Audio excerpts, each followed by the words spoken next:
Bienvenue à la formation Structure de gouvernance des projets d'acquisition d'église. C'est dans le cadre du projet Requalification du patrimoine religieux. Qu'est-ce que c'est?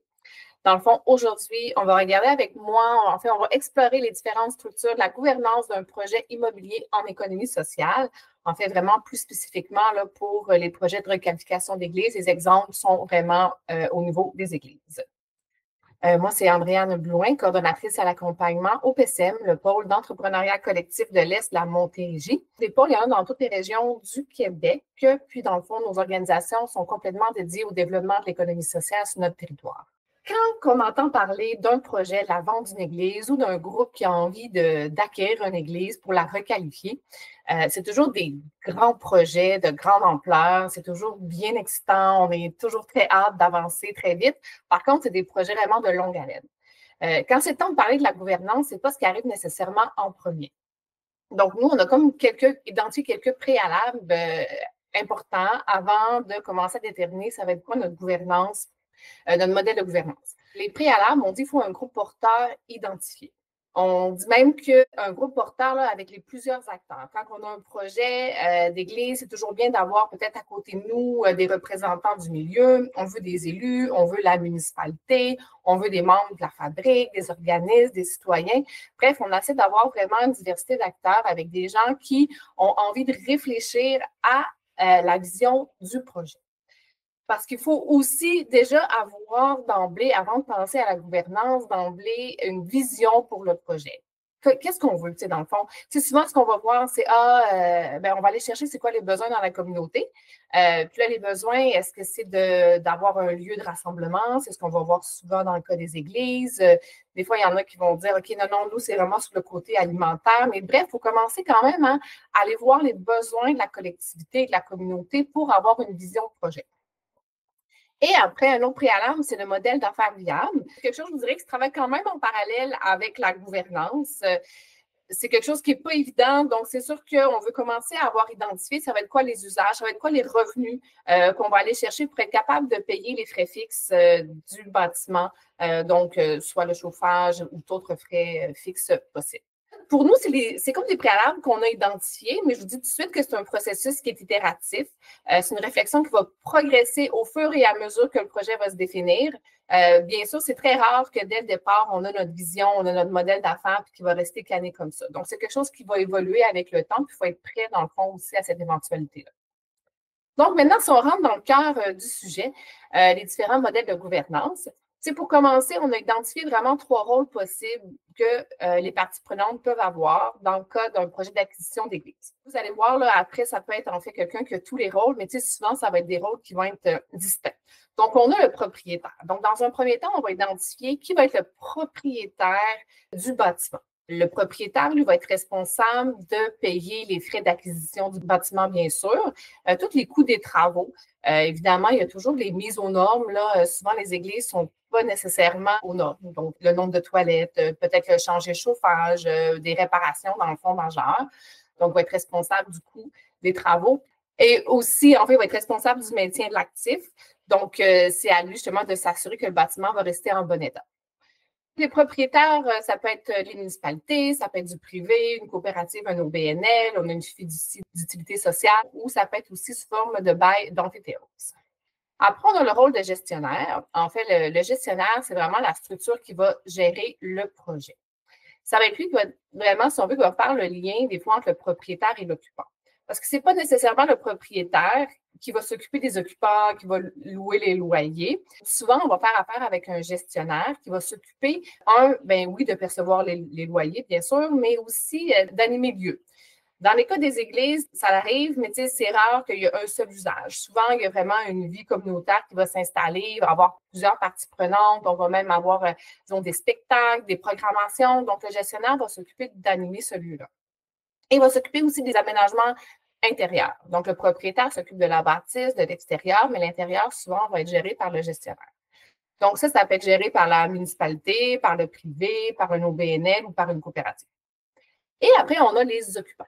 Donc, finalement, c'est les groupes qui vont occuper les habitants. Comme j'ai tantôt, souvent, ça arrive, mais il y a rarement qu'un seul occupant. On va plutôt avoir plusieurs occupants puisque c'est des bâtiments qui sont vraiment grands.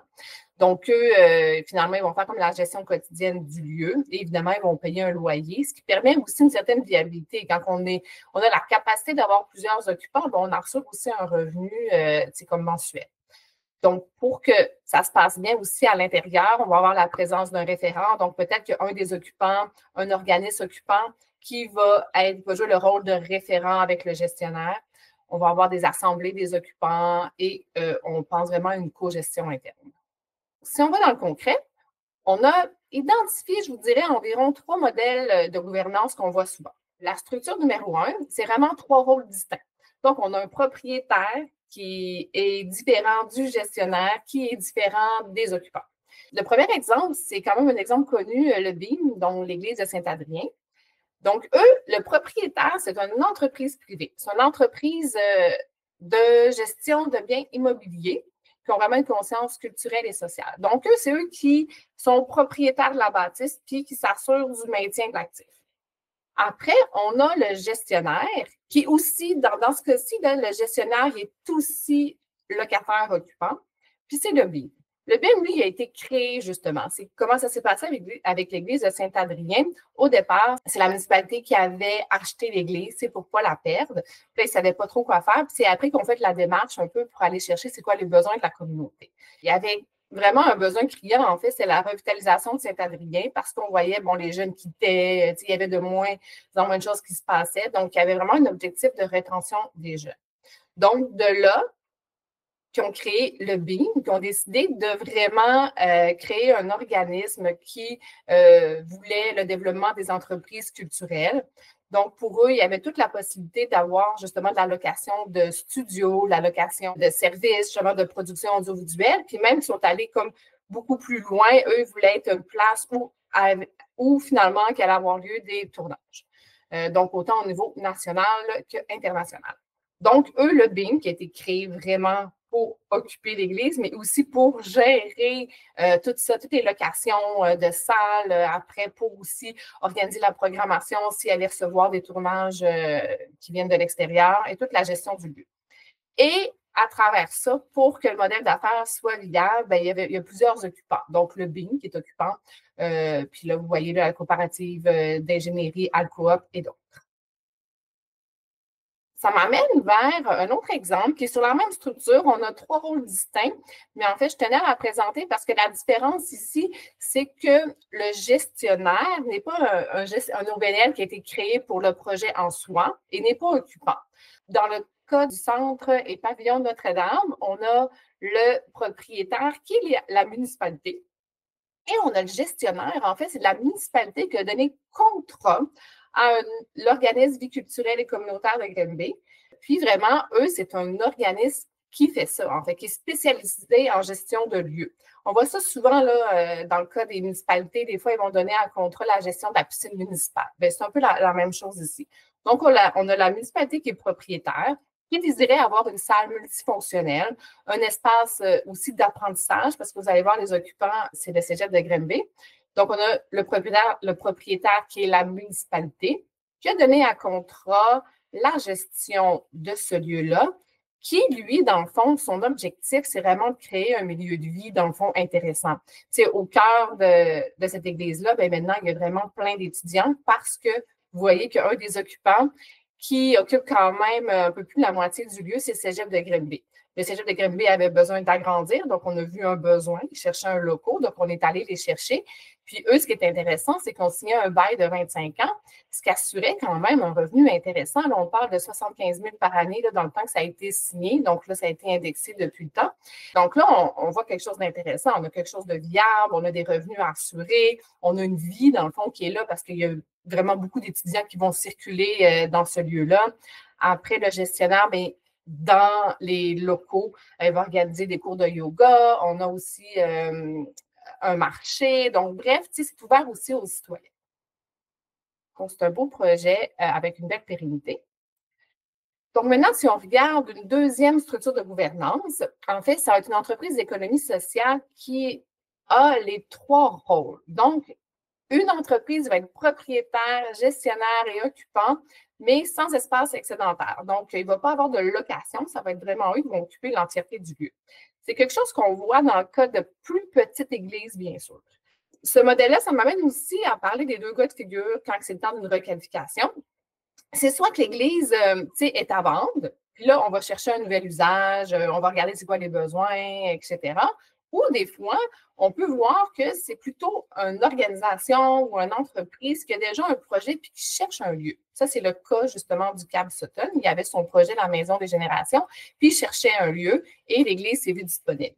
Dans le fond, je précise ça parce que des fois, quand on retrouve qu'une église, dans le fond, est disponible, bien, tu sais, il faut quand même, quand on fait notre recherche des besoins, c'est intéressant d'aller voir, y a-t-il quelqu'un dans le coin, que ce soit un organisme, une entreprise, peu importe, qui cherche un lieu, puis que ça pourrait, dans le fond, tu sais, être un beau maillage. Ce serait intéressant à dire aussi dans ce cas-là, tu sais, c'est un gros projet pour une organisation. Donc, côté gouvernance, quand un projet s'embarque dans un projet d'envergure comme ça, c'est toujours important de regarder est-ce que la gouvernance actuelle de cette organisation-là fait du sens? Est-ce qu'on doit changer? Est-ce qu'on doit rajouter des administrateurs? Est-ce qu'on doit créer un comité, je vous dirais, pour développer le projet? Parce qu'en fait, on ne veut pas que ça soit sur les épaules seulement de la direction ou tout ça, parce que c'est des gros projets. Donc, le dernier modèle, c'est la structure de gouvernance numéro 3. Ça ressemble quand même, je dirais, au précédent, mais c'est que l'OBNL, il va y avoir une OBNL ou une coop qui va être propriétaire et gestionnaire du lieu. Et on va avoir aussi des occupants. En fait, c'est plus qu'au lieu d'être seul dans le bâtiment, il va aussi gérer des occupants, donc des personnes qui vont avoir des locaux à louer. Dans cet exemple-là, c'est le Centre sportif et culturel du Collège de Montréal. C'est encore là, c'est une école qui manquait d'espace, qui avait besoin peut-être d'un endroit pour un centre sportif et culturel. Donc, ils sont devenus propriétaires de l'église et sont devenus en même temps le gestionnaire. Donc, ils vont gérer les locations, ils vont gérer les locaux et tout ça. Puis, on a aussi, comme l'espace était grand, d'autres occupants comme le Collège de Montréal, le Fil de l'Âge d'Or et la Fabrique. Donc, voilà pour les 3 modèles différents de gouvernance. Je dirais qu'il peut y en avoir bien d'autres. En fait, ce qui est important aussi de regarder, je vous dirais, c'est l'occupation transitoire et la propriété transitoire. Je l'ai dit vraiment au tout début, c'est des projets de longue haleine qui durent des années. Fait que souvent, on peut le voir en 2 phases. Donc, on a une première phase qui, le bâtiment a besoin de mise aux normes, que ce soit pour respecter la réglementation, que ce soit pour d'être capable d'être assuré. Donc, on est comme dans la phase 1. On a aussi besoin, évidemment, qu'il y ait quelqu'un qui va maintenir l'actif. On ne veut pas que le bâtiment se dégrade davantage. Puis, on va aussi en expérimenter. Je l'ai dit dès le départ, hein, on a peut-être une idée d'usage, on est allé voir les besoins, mais il faut tester, ça va-t-il être viable, ça va-t-il fonctionner? Donc, on expérimente. On va faire des projets qu'on dit transitoires, on va continuer de consulter tout ça. Donc, dans cette première phase, qui est dans les premières années, on peut dire, puis ce qu'on voit, c'est que la propriété va être la fabrique ou la municipalité. Et par la suite, on peut changer justement de propriété sans problème lors de la phase 2. La phase 2, là, c'est qu'on est rendu que le projet est mieux défini, c'est plus clair, on voit qu'il est faisable, on voit qu'il est viable, puis on va penser à les usages sont plus clairs, donc on va vraiment aller faire des améliorations locatives pour être capable de bien répondre aux nouveaux usages. Puis c'est là qu'on va transférer la propriété à l'OBNL.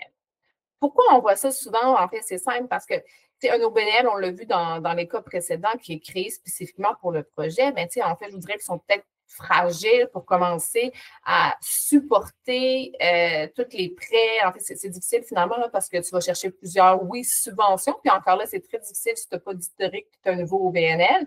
Après, il faut être capable de rembourser des prêts, mais ils n'ont pas d'historique aussi, c'est dur d'être reconnu par les bailleurs de fonds. Bref, c'est pour ça qu'on va le voir souvent en 2 phases. Là, j'ai mis l'exemple du centre d'art des Récollets. C'est vraiment la ville de Trois-Rivières qui, au départ, s'est portée acquéreur de l'église, du presbytère, puis de la salle paroissiale. Eux, ils ont fait les travaux d'entretien, comme je disais tantôt, et de restauration. Et ils ont payé tout ça. Puis, ce qui est intéressant, c'est qu'ils ont accès à certaines subventions, donc 75% des subventions qui provenaient du gouvernement du Québec. Après cette phase-là, où que là, c'était beaucoup plus clair, la Ville a cédé les lieux à la Corporation de développement culturel de Trois-Rivières, qui, eux, à leur tour, ont pu s'occuper des améliorations locatives. Puis ce qui est intéressant, c'est qu'eux avaient accès à des subventions que la ville n'avait pas. Donc, c'est un bel échange. Il y a quelques modèles alternatifs aussi qu'on voit pour la propriété collective. C'est les syndicats de copropriété et les fiducies d'utilité sociale. Donc, rapidement, les syndicats de copropriété, on voit ça vraiment dans le code des condos, là, où c'est plus connu. C'est vraiment chaque occupant est responsable de l'entretien et le fonctionnement de son propre espace. Donc, on est moins dans l'esprit collectif, mais plus une gestion individualisée. Si on compare au collectif où que tout va être égal, en fait, là, un membre, un vote, ici, les votes vont être proportionnels à la valeur des superficies qui sont occupées par chacun. Évidemment, chaque organisme va être responsable de lever son propre financement. Les coûts pour gérer les parties communes sont répartis. Puis après, tu as comme des déclarations de copropriété. C'est plus, si on veut, rigide, donc les procédures de modification sont peut-être plus contraignantes. Moi, ce que je trouvais intéressant, en fait, c'est le modèle hybride. C'est qu'on va inclure la copropriété avec un OBNL qui va avoir une part à l'intérieur de cette copropriété-là. Dans l'exemple du regroupement de la Chine, ce qui est intéressant, c'est que le regroupement de la Chine, eux, ce qu'ils voulaient vraiment au départ, c'est de réunir plusieurs organismes pour avoir des locaux à moindre coût puis avoir un contrôle justement sur la hausse des locaux. Donc, ça, c'était leur première idée. Et il y en avait à travers ces organisations-là qui avaient la possibilité de devenir propriétaires. Donc, on a le CPE puis le CGE qui pouvaient être propriétaires de leur partie. Mais on avait d'autres organismes qui, eux, n'avaient pas cette capacité-là. Donc, ils ont créé un OBNL immobilier où c'est le regroupement des organismes. Puis eux, ils détiennent 40 de la copropriété. Donc, dans ce cas-ci, le propriétaire est une copropriété entre le CGE, le CPE et le nouvel OBNL immobilier. La gestion va être faite par ce nouvel OBNL-là. Donc, le CA de l'OBNL, c'est en fait les organisations qui occupent le lieu. Puis ceux qui sont propriétaires, ils sont sur le conseil d'administration en tant qu'observateurs. Puis évidemment, les occupants, c'est tous les copropriétaires et les organismes membres de l'OBNL. Donc, ça peut être aussi un modèle qui est intéressant à regarder. Et pour terminer, j'aimerais quand même dire que c'est super important de mettre en place une structure de gestion interne, que ce soit dans le fond pour définir comment que les décisions vont être prises à l'intérieur, vont être prises par qui aussi. On veut savoir c'est quoi les règles qui vont régir l'utilisation des espaces communs. Qui va s'occuper du ménage? Est-ce que c'est les occupants? Est-ce que c'est des contrats qu'on va donner à un gestionnaire? Est-ce que c'est le propriétaire? Bref, tout ça est super important, je pense, que pour éviter des conflits éventuels.